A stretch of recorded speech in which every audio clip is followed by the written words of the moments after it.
Okay, I'm going to be making a benchtop wiring harness to do the PATS delete on the LS computers. There's a lot of videos out there, but they do not really go into specifics.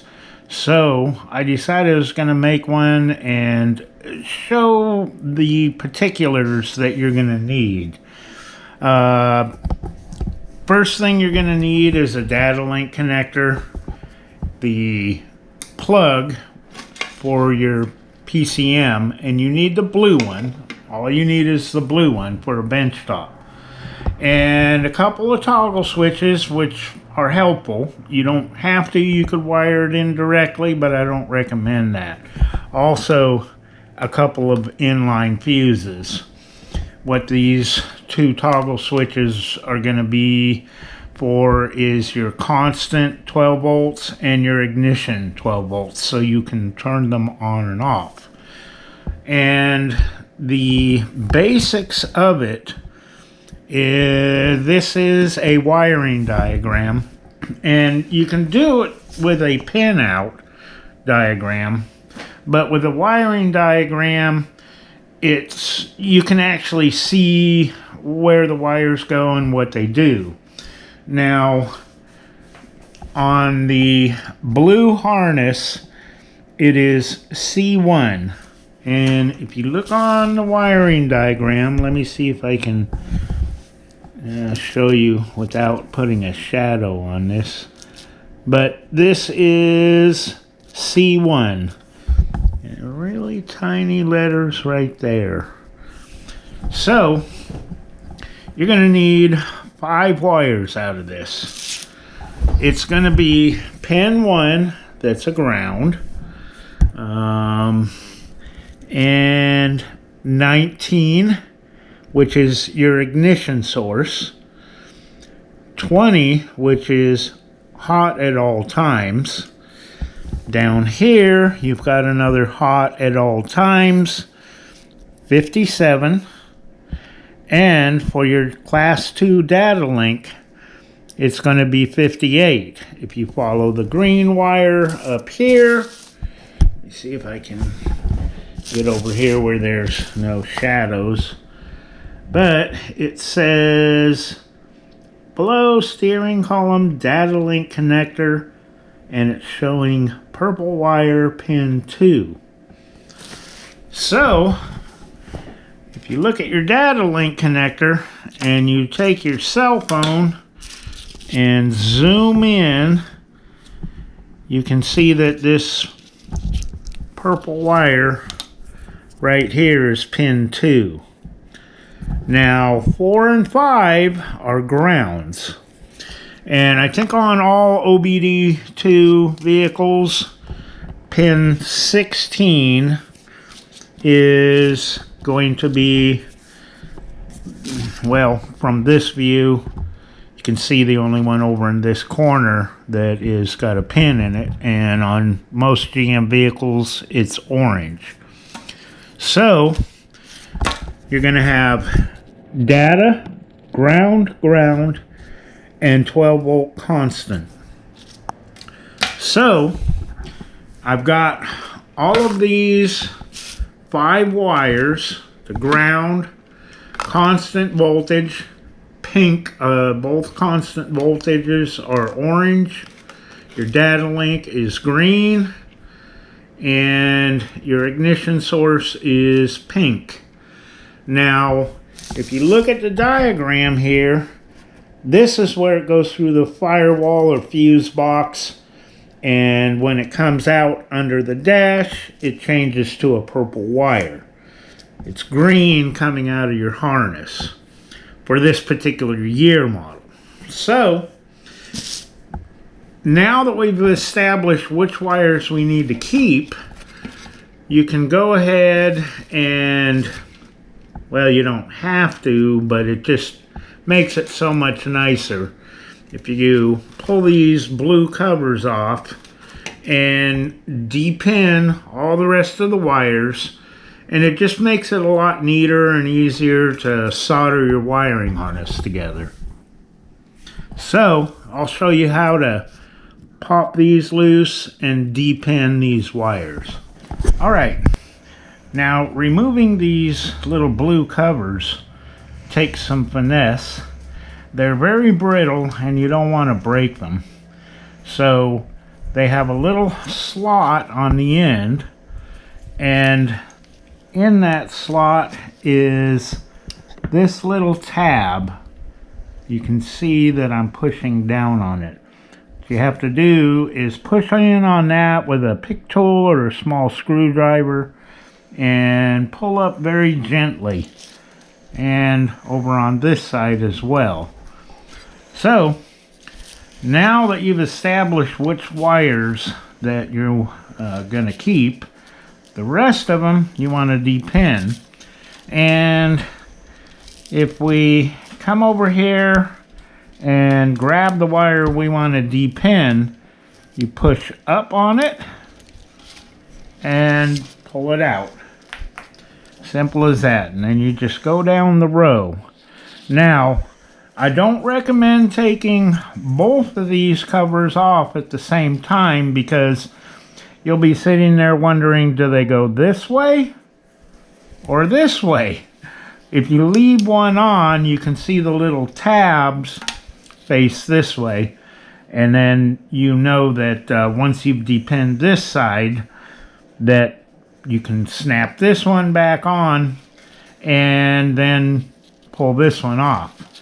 Now, if you look over here where pin number 1 is, your ground wire, this half, 1 through 20 I think it is, this is the half that you need to save. This other half, the higher up numbers, you can just depin all of them. Hasta la vista, baby. Just all of them. And it just makes it so much neater. You snap your cap back on, then when you plug it into your computer, you've just got 5 wires, and it's neat. So we're going to go ahead and get the rest of these depinned, and then we're going to do some soldering. Okay, I've got all the items laid out on the workbench, and what I want to do is run all my power sources to a box where I can mount my switches and mount the data link connector on it. So I'm going to come off of these two hot at all times, conjoin it together with this one, then into the switch, then power will come from an inline fuse, go to a little bit heavier cable because I want to run it with a small lawn tractor battery or motorcycle battery, you know, whatnot. So once I get that one done, then I'm going to run my pink wire to the other switch, which will be hot ignition on, and conjoin it into the inline fuse and pick up power.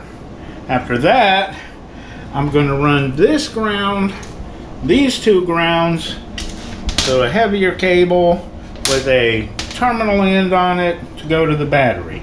So we'll have 2 power sources, a ground, and we can switch them on and off. Once that's done, we'll connect our purple to our green, and we should be good to go. So I'm going to go ahead and start soldering this. Okay, you might be asking, why am I going to all the trouble of soldering all the connections? I've heard some people say that if you lose power in the middle of flashing your computer, you can lose your program and your computer will be brain dead. So that's why I want to solder all my connections. The crimp ones can come loose. You wiggle your wiring harness around, that's it, you're done. So that's why it's important to solder it, or however you do it, needs to be really good connections. So I'm going to go ahead and strip these wires back and just join the two into one, and then go to our switch.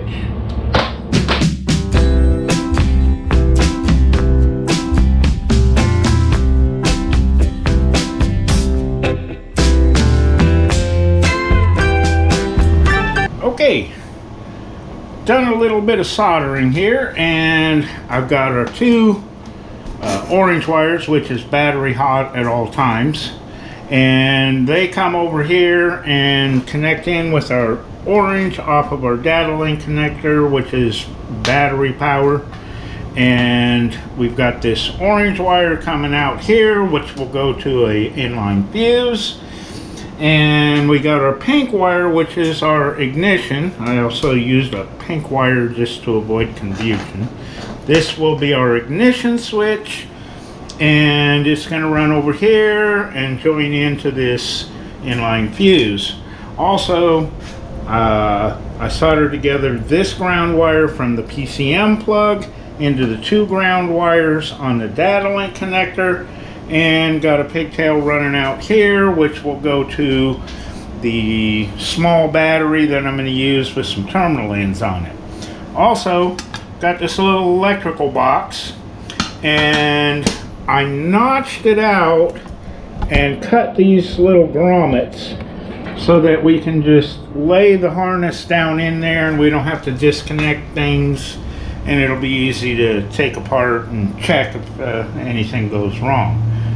And also got the two holes drilled for the switches, and our data link connector will mount upside down right here, so that you've got your data link connector and two switches right here, and your harness running out to your PCM. So with a little bit more soldering, we'll have our harness done, and I'm going to do continuity tests. And once I do that, then we'll wrap this all up in conduit or electrical tape so that it stays neat. So we're going to go ahead and get that done. Okay, we're down to our last couple of connections here, and we'll get these soldered up and put some heat shrink on them. Then we can go ahead and do our continuity tests, just to make sure that everything is soldered up good and our switches work and all of that stuff. So we'll get this finished up and then do our tests.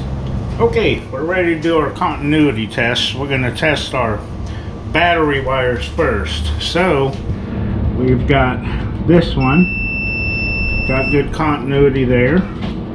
And let's see, the first pin right here. Check this one, got good continuity there. Okay, now we're going to move over to our ignition hot. Got good continuity there. So now we're going to move to our data line, which is 1, 2, 3 pins over. And the black wire? No, this, we need to go to the purple wire, this one right here. Okay. Okay, that one's good. Alright, now let's check our grounds. We are first pin, top row, right here. Okay, that one's good. Now we're going to check our grounds over here. Got that one. Got this one.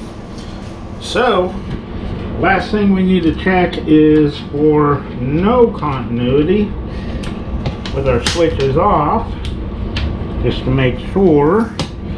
So we've got orange here. No, go to the red wire. Okay. Red wire. No continuity there. And let's see, our ignition wire. No continuity there.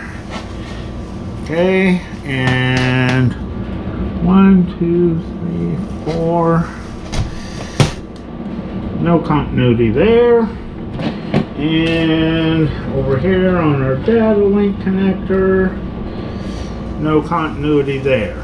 So we've got on and off, just to make sure that our switches are switching off and that they are labeled right. So now we can get this mess all up in conduit and test it out.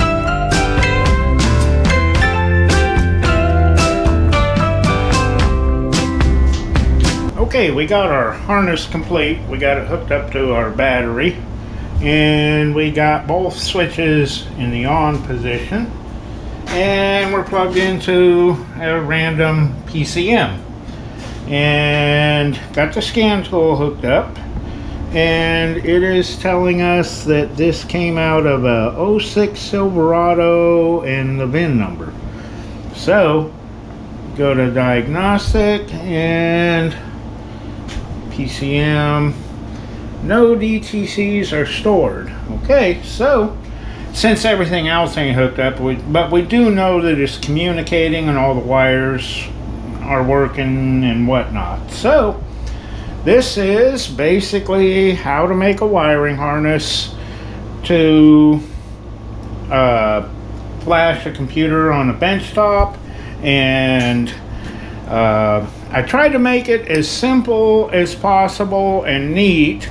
And I mean, you can come up with whatever box or however you want to do it. You just want to make sure that nothing's going to short out or ground out or lose power while you're doing your VATS delete and doing your programming and whatnot. So I think next time around we're going to get my son, because he's a coder, he does it for a living, to flash a couple of junkyard computers and delete VATs, so that we want to do LS swaps, we can at least crank them up, and then, you know, maybe do some tuning later on.